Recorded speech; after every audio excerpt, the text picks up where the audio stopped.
Ko ng parata. Parata. Parata, bumili kasi ako ng ng beef fry. Papalaman ko. Super anghang. Masarap yung parata dito sa may likod ng greenhouse. Daming tao. Yung mga nagkakarak yan. Dito tayo.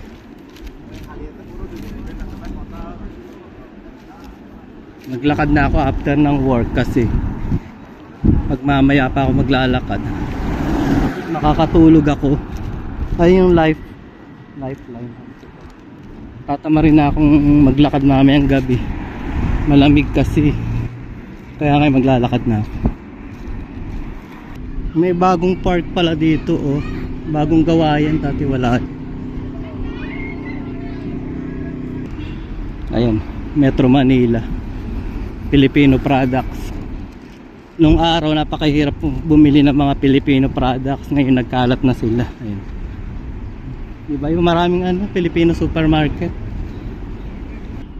Yung parata naman 1 dirham lang isa. 2 piraso yung bibilin ko. Busog na busog ka nun. Ayan, may bakala dito. Bakala sari-sari store yan sa atin. Ayun yung sa greenhouse, likod ng greenhouse. Eto dito ako bibili. Yung parata dito.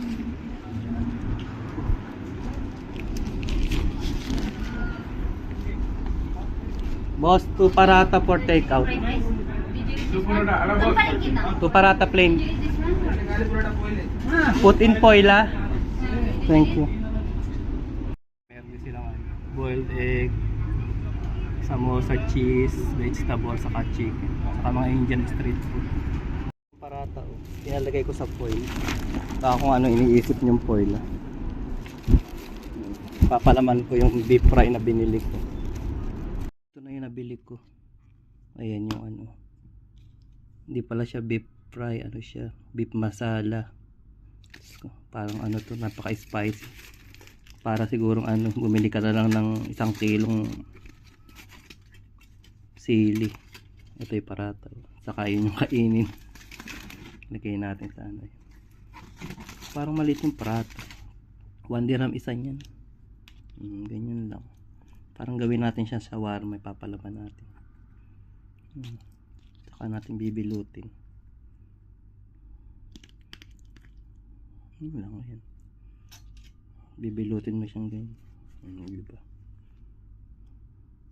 Giting po.